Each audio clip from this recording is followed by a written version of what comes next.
Paltrocast now with Darren Paltrowitz. Get ready to listen to your favorite artists. Paltrocast. Thank you for taking the time. How's your day going aside from Michael booking you into a lot of interviews this week? Yeah, it is a lot. It's been like that for about a month, actually. In fact, just a minute ago, I got a call from a guy called John Lappin, who's also been putting some things together. So yeah, it's been good. I've done a gig as well, so it's not all interviews. So it was good to play live, of course, which is what I love doing. Right. So the new record is why everyone is talking to you. When did you actually finish Timescape? I don't know exactly when. I think it was the end of July. I'm not sure. But maybe the beginning of July. I can't remember, but it took us about 2.5 years to do it, to put it all together. We've always recorded. Timeline have always recorded. For 10 years, we've been recording. Mm-hmm. We've been together 12 years, but I've always got the guys into a studio when we had time free. And these are the outcomes. The one side, as you know, but I'm saying, it's a two-sided CD, CDs, and the first side is original songs. So there's one from the band, and the rest are from me, actually. They've started writing now also. So we're waiting for their new stuff to get demoed and done so we can listen to it for the next one, you know? And I'm still writing. I'm very pleased with the way this album turned out. Right. This record is out on Brave Words Records. And a lot of people like myself go to Brave Words for our classic rock news. Were you an original reader of the Brave Words site? I've read it, but I wouldn't say I'm not. I don't search for, like you have to, you know, because it's your job. Don't search for world news on rock music. I'd rather play it myself. Which is what we do in Timeline. We play, it's really a history. Our live shows are a history of rock music, in a way, a small history, small part of it, but nevertheless, it's there like that, and that's the way it's. That's the way I sort of present it in like a running order, and as a show. I talk a bit between each, not every song, but most songs. So I'm used to talking to an audience on stage. Then this album went stage further, with that I'm actually singing a lead vocal, something which I never thought of doing before. But I always demo the songs so that the singers can learn the songs. We have two singers. One does like the AC/DC stuff, and that's Bun Davis. And the other one is Stevie G, and he sings the Earth Band, The Firm, David Gilmour, Uriah Heep material. So, and he also plays bass in the band. So it's a tight unit. We've been the same band for 10 years. We've been together for 12 years. And we hate each other. I figured. We still get in the same van and drive to the gigs. Yes. So this band that hates each other, is there any chance there'll be a U.S. tour in the future? I would hope so. We all want to go to the States. Who doesn't? I can work in the States because I've got a green card, but the band doesn't have visas, and it's very important to get visas. There's been horror stories of people coming without a visa and they get thrown out, never to return. You know? Right. And but the trouble with the visas is that sometimes they turn up 2 months after the show, after the tour is supposed to finish. You know, that's happened a few times. So I hope that don't happen to us if it ever comes together. As you know, we need an invitation to come from a promoter or something. Right. Some people, some members of the public think you can just go, oh, I want to go to America now, so I'll let's go to America and play. It's not like that, folks. No. So you mentioned how your show covers ground of Uriah Heep and Gilmour and The Firm, and that doesn't even mention your time playing with Asia, the music you did with Gary Numan. In other words, your credits, Tom Jones, etc. Most people, I don't think, connect the dots and realize that you can play all genres, and you have played all genres. So is there a chance you might even expand your show even more to have those other artists in it? Yes, we play for 2 hours right now, and nobody's ever disappointed. They're only disappointed when I say, okay, folks, this is the last song, then it's... Sure. And if, if they want it, we play for longer. So that's even longer than 2 hours. It can be 2.5. It could be 3 hours. If the crowd will take it, and we'd love to do that. Why not? Springsteen used to do that, Still does. So stamina is not the problem for you. You're feeling great these days still. Yes. Funny enough, on a drum kit, it all comes together. It just flows. I think it's muscle memory, for one. Mm-hmm. I've been doing it now professionally for 60 years. And my body knows what to do. And, it's only thinking of it. And I'm very pleased with the way, the whole thing, the band, the drums, everything. Mm-hmm. It's just, it's a treat to do a live show. It always has been. I love it. I've always loved it, being on stage rather than in the studio, which can be a bit, I don't know. It's work in the studio. It's not work when you're on stage. So you made a lot of headlines when you were putting out this album about the Elvis story, that you almost played with Elvis. Are there a lot of stories from your history where you were offered a gig, but you had another gig and you couldn't do it? No, not really. Not really. The Elvis one is the biggest for by far, but there weren't many that I couldn't do.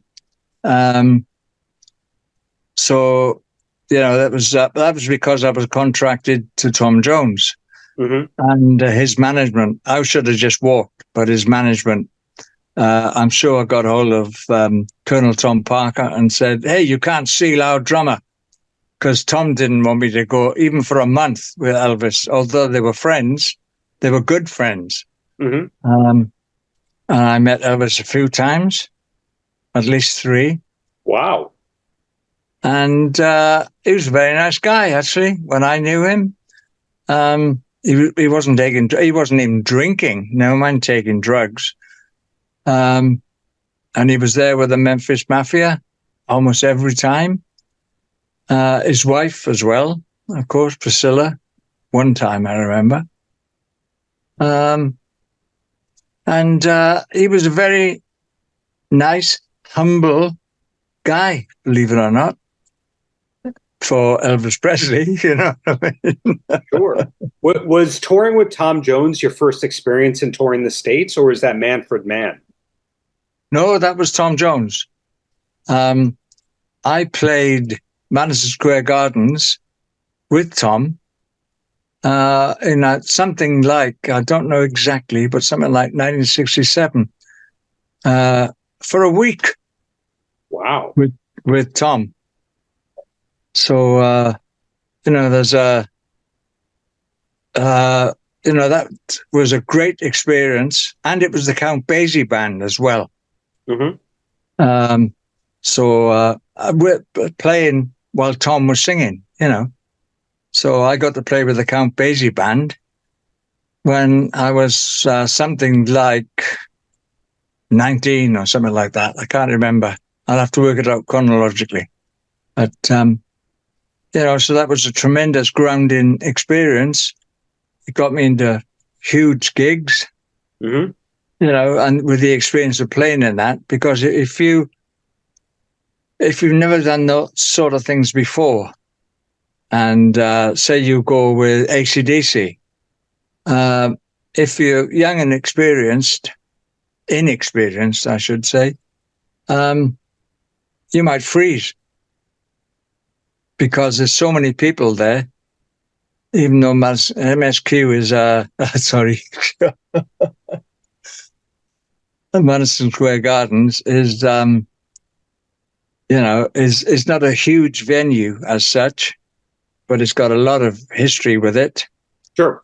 With AC/DC, I was playing 80,000 people every single night. Donington and all of that, yeah.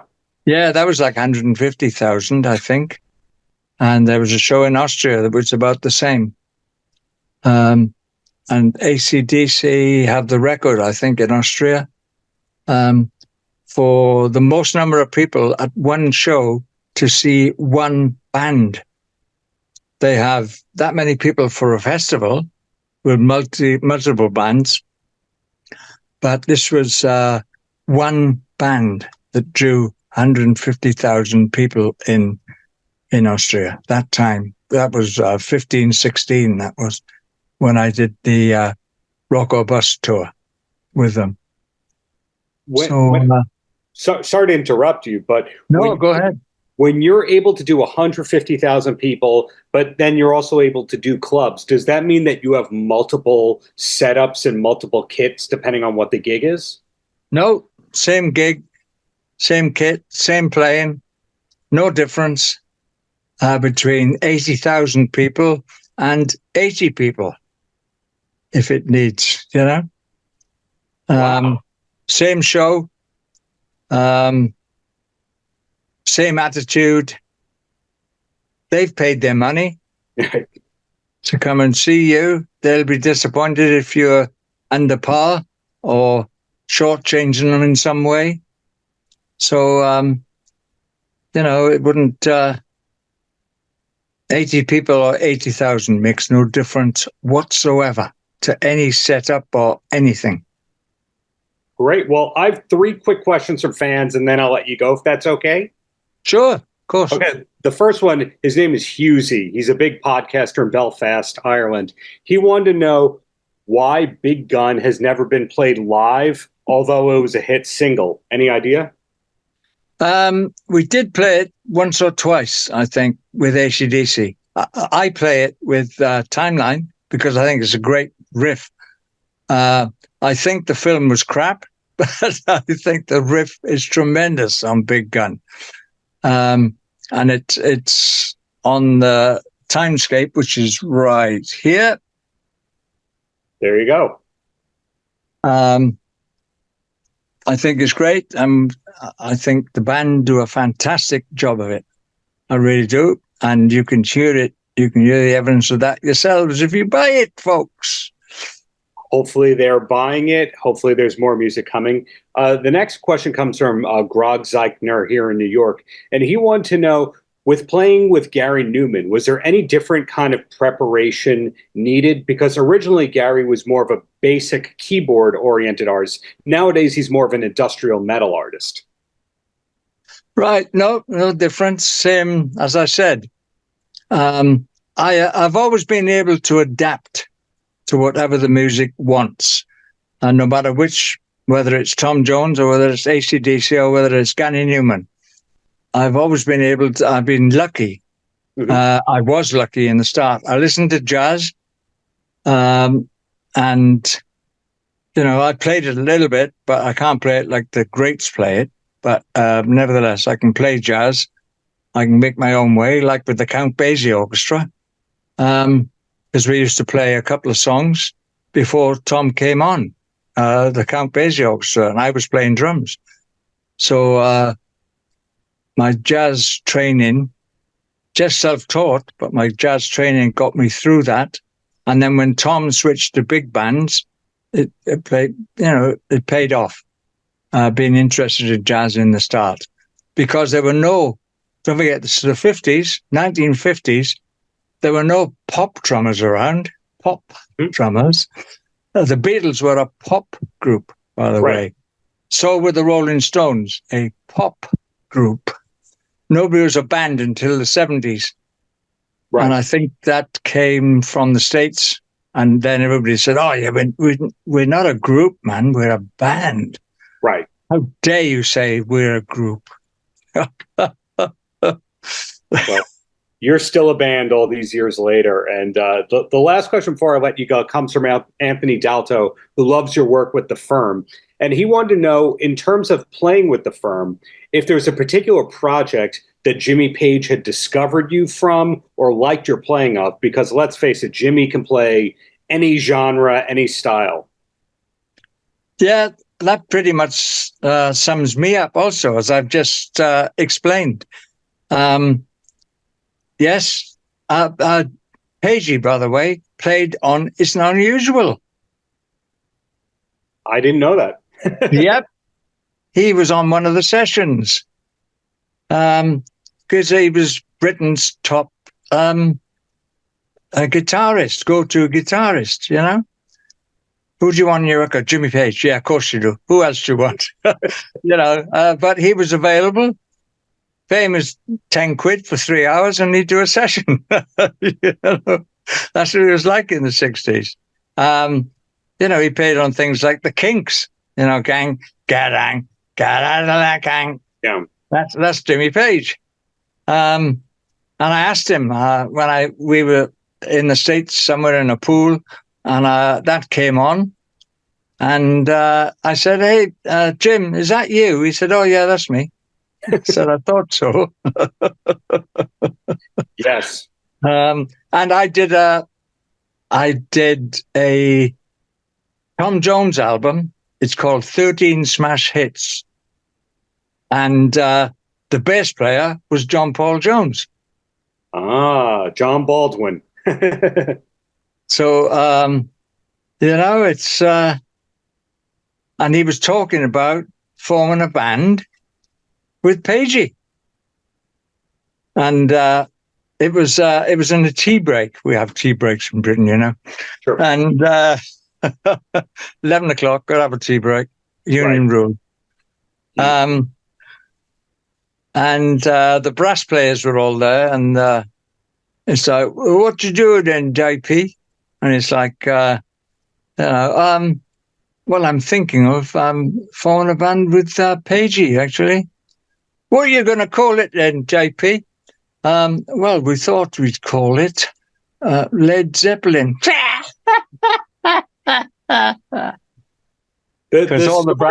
Sorry to interrupt you. The story was that Keith Moon came up with the name Led Zeppelin. Have you heard other ones? Well, it was always, how'd you go down last night? Not very good, like a lead balloon. Yeah. And apparently Mooney changed it to Led Zeppelin. But that was a common phrase. You meet somebody 2 o'clock in the morning in the services, on the freeway services, and you say, how was the gig? It wasn't very good. Bit of a lead balloon, really. Yeah, okay. And that's where it came from. Wow. So they didn't want to call themselves Lead Balloon. Chris, your stories all these years later are very entertaining. So thank you for that. Thank you for the decades of great, great playing. Hope to see you live in New York in the near future. And thank you for your time. I'd love to. We'd love to. Yeah. Thanks a lot, man. Congrats on the timeline. Talk to you soon, man. Have a good one. Thanks, Darren. Thanks very much. Paltrocast. Scott, how's your day going aside from having to talk to media people, asking you the same questions over and over and over again? Well, I just woke up, so you're the first person I'm talking to. So, Fresh. so yeah, so here you go, man. It's like fresh driven snow. Stomp all over it. Well, are you ready for a bunch of compliments, or are you maxed out even though you just woke up? I just woke up. Everything's good. Okay. Well, I love the work ethic behind you and Local H, because I first found out about you the way that millions of people did because of 120 Minutes, seeing you open for STP, etc. Did you have any idea that you were going to still be at it all these years later like that back then? I don't know. I mean, that's hard to say, but I can say that there was no plan B. So I don't really know what else I thought I was going to do. Nothing really. So I think in some way, yes, but I don't think I was really thinking a whole lot about futures back then, you know? Sure. So the reason that we were initially set up is there's this tour with Helmet. There's the 20th anniversary release of the PJ Souls record. Do you track anniversaries like that, or does somebody in management go, by the way, you got this? I mean, we started working on the on the remaster for PJ Souls like 2 years ago, and I just wanted to get it out of the way. So yes, I was tracking. I was seeing. I kind of wanted to. This is the reissue I've been looking forward to, because that's kind of where we're at now. Like bands that have been around as long as we are, it's all about the 20-year reissues, and it's not that it's all about that, but it's somewhat about that. But this is the one that I was looking forward to, and I wanted to make sure that the remastering was done correctly, because there's a lot of bitching when this record came out about the master wasn't done correctly. I wanted to make sure that that was great, and I wanted to make sure the artwork was great, because the original release screwed up the artwork. So there were a lot of things I wanted to correct with this release. Yeah, I think we did that. Mission accomplished. And the album title itself had a lot of people talking. That's one of the things I love about Local H. The pop culture savvy you've always had, that, the Toxic cover, etc. Did you ever have people going, hey, stop being so topical? Yeah, I mean, I think, you know, a lot of people ask us why our music isn't licensed more and in more TV shows or movies. And it's because of the lyrics. It's because of like the fact that we try to not do things. We don't want the lyrics to be generic. You know, it's not just about it's tonight. It means to be young, and you know, I love you more than words can say. And it's you know, we're talking about specific things. I believe in specificity. That was a tough word to get out this morning. I believe in specifics. You know, I think that in a weird way makes things more universal. But when it comes to, you know, putting your stuff in movies and TV shows, that people don't think that way. You know, they're like, we don't want that stuff. Then again, the sync license fees, as somebody who's worked around management and all that on and off, sync fees are down so much that who cares if you're not getting those placements anymore? Yeah, why is that? Because they introduced indie bands. That's my opinion. They realized, okay, well, we can pre-clear everything. Like, for example, and if this gets too nerdy, stop me. Sure. But I used to work with the band OK Go, and you'd see what they'd get offered from American Idol, like season 4 and then season 8. And the rights would be more, the money would go down. You'd see like Grey's Anatomy season 5 and then Grey's Anatomy season 9. I think they all kind of realized, well, it's going to be a hit with or without the music. So who cares about the artists? Right. And then we can get the sound alikes. So Local H says no for $2,500. We'll have somebody who sounds like Local H. Yeah. Smart cookies. Evil genius, I guess Yeah. you could say. But Sure. you seem to realize before everybody else that it was all going to be about the touring. When did you have that realization? Was it when you left Island? No, I mean, it was when we were on island. So we kind of didn't ask for like a, we didn't ask for a big advance. We didn't ask for a lot of money to, you know, I don't know. We just wanted to stay on tour. And so we took all of their money in tour support. And so we were out there all the time and just kind of built things up. And that turned out to pay off, you know? Yeah. I mean, personally, I wasn't interested in anything else So the tour that we're offering. pardon the rude interruption. The tour that I first saw you on, the opening up for Stone Temple Pilots in arenas. Do you have fond memories of that era? Because let's face it, opening act in an arena, yes, you're playing to a lot of people, but the crowd is coming in during your show. You know, you have to do the same banter every night, that kind of a deal.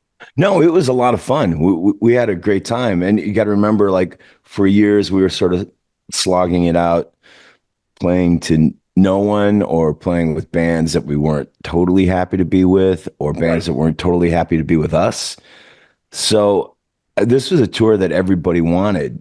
And we totally wanted it. And the fact that we got it was a big deal. And I don't remember ever taking it for granted.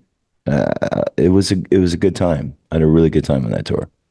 The upcoming dates you have with Helmet, Paige couldn't be a nicer human being, very relaxed. One of those people where the music is angry, and then you meet the real guy, and he just wants to play jazz and just kind of relax. Had you met Paige over the years, or did booking agents go, you two go together? No, we met on a tour where we were both opening up for Filter, and we got along really well.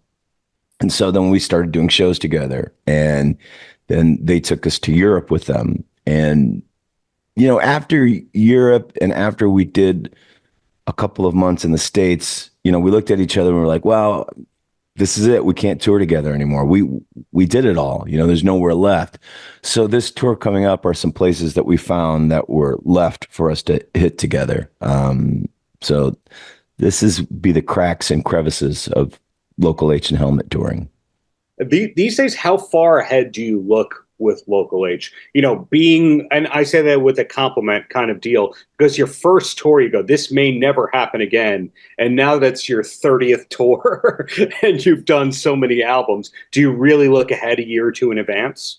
Well, it's weird because, you know, everybody does now. You know, I went to see Metallica the other night, and I believe the show was on sale 2 years ago. Mm-hmm. So like, I mean, I remember doing tours. We're like, oh, we're going to go on tour with this band. When? In 3 months. That seems sane to me. That seems right. That seems like, hey, asking people, hey, what are you going to do in 3 months? I don't know, nothing. All right, can you come see us? Fine. Asking somebody 2 years in advance. No, we're not Metallica, but asking somebody 2 years in advance whether or not they've got time to come see us, that seems crazy to me.